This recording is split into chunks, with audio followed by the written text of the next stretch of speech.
Hi, everybody. Meteorologist Joe Cioffi here. Weather in 5 days in 5 minutes, and Weather in 5 brought to you by Omni True Value Hardware. Getting ready for the upcoming winter season. Are you ready? Do you have your shovels? Do you have your snowblower working? Do you have enough rock salt? Because Omni True Value Hardware is Long Island's largest provider of rock salt, along with other melting stuff like the pellets and snowflakes and spreaders to move that stuff around. So go to Omni True Value Hardware, 1226 North Wellwood Avenue in West Babylon, 631-756-1125. Best prices in town, omnitruevalue.com. Let's look at Tropical Storm Eta. We still have tropical storm warnings up for both the east and west coast of Florida, including the Florida Keys. And it has moved fairly quickly now through the Florida Straits, and it's into the Gulf of Mexico. This is going to be around for much of this week, and there's still more uncertainty going forward regarding uh, whether it makes a turn to the north and then eventually to the northeast, or does it wind up meandering in the Gulf of Mexico and nothing, not really bothering anyone over the next 5 days. We'll see. But in the meantime, we do have it still rather busy with some gusts to gale force on the east coast of Florida, and also seeing some gusts now on the west coast, generally 30 to 40 miles an hour tops. There's been quite a bit of rain, several inches, and there may be several more inches in some places in South Florida because of the fact that the storm, even though it's in the Gulf, there's a large feeder of moisture that is coming up out of the Caribbean. You can see it here on the satellite from the Caribbean on out into the Southwest Atlantic, and then just kind of over the top of the circulation, which stands out on the satellite to an extent, but it's not quite as well defined as what we saw yesterday. Seems to be a little bit less convection with it. And this is typical of storms this time of year. There's a reason why hurricane activity usually declines as you go into later October and November. The atmosphere becomes a little less potent, less heat to tap as far as development is concerned. Here's our view on the Gulf of Mexico satellite, that curl there. Still a tropical storm, though, as it moves on out. This is the infrared, so it doesn't really show you all the clouds, but at least it shows you the clouds with the highest and coldest cloud tops. And you see that band that comes in from off the ocean and winds up wrapping up into the low. In the meantime, take a look at the U.S. satellite view. We'll just go back to that. And it's going to be another winner of a day here. We've got no weather issues at all. The weekend was spectacular. I've been describing the weekend as flawless. We will have lots of sunshine today, maybe a cloud every once in a while, and we'll probably make another run for record highs in the mid 70s to around 80 degrees. I think this will be the last high quality day. We are going to see weather conditions begin to deteriorate because if you look here on the Canadian satellite loop, you're starting to see weather systems moving across. One coming in at the Pacific Northwest is pushing along another one that's now in the northern plains, and that is our next cold front. Radar showing that rain down in South Florida, nothing going on here in the Northeast, obviously, and down into the mid-Atlantic states.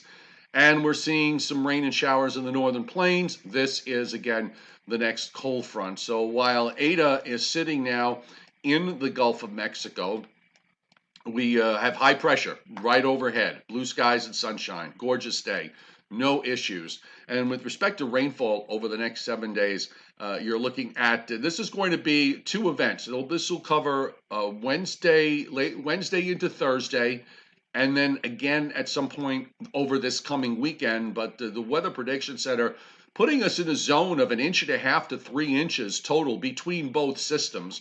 And this is because tropical moisture, if you follow the plume here on the map, you can see that area from the Bahamas runs toward the southeast coast and then up the coast. There's a bit of a tropical feed in here with regards to both the system on Wednesday and the one that we are going to get over the weekend. So we'll play it out here on the last run of our GFS model. Now the high is moving out to a less favorable spot. So that means the winds tomorrow will probably start from the west and then gradually turn more to the southwest or even south-southwest.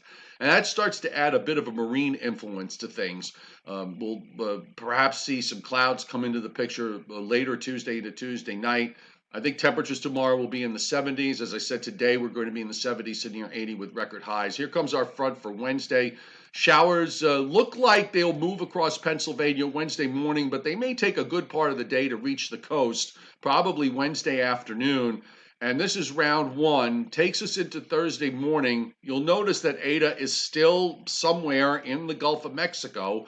Now, with respect to the weekend, the coming up, I think Friday and Saturday look good, and then we'll have to see where Eta is with respect to this next cold front, how much of that tropical moisture comes up and gets involved in all of this. But it looks like we will have some rain probably for next Sunday. Just very quickly, in terms of the Hurricane Center's position here this morning at 25 north, 82.9 west. So it's west of Key West, Florida now. Top winds are 65 miles an hour. It's moving west at 13. Expected to turn southwest and then maybe stall out for a while on Tuesday before it turns northward. And they are forecasting it to become a hurricane. The Hurricane Center is forecasting Eta to become a hurricane and then turning northeast, heading for the Florida coastal bend, somewhere between Panama City and Tampa. At least that is the latest forecast. But when you just really quick look at these hurricane forecast models, yeah, some of them do that, but a lot of them are just all over the place with regards to outcomes. So I think there's a high degree of uncertainty here. And also, by the way,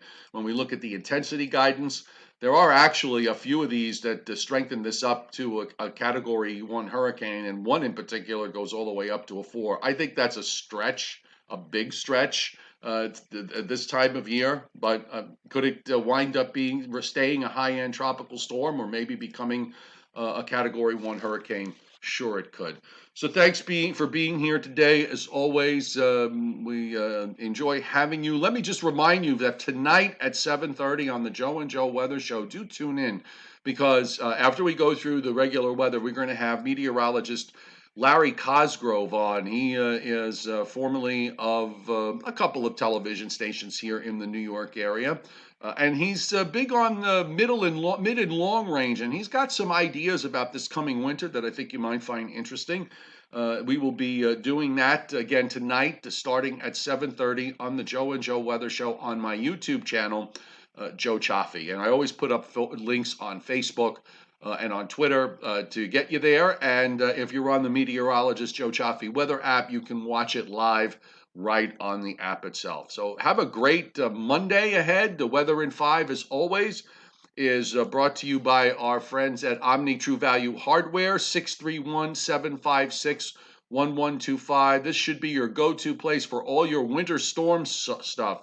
Shovels, spreaders, snow blowers, salt, rock salt. They're Long Island's largest rock salt provider.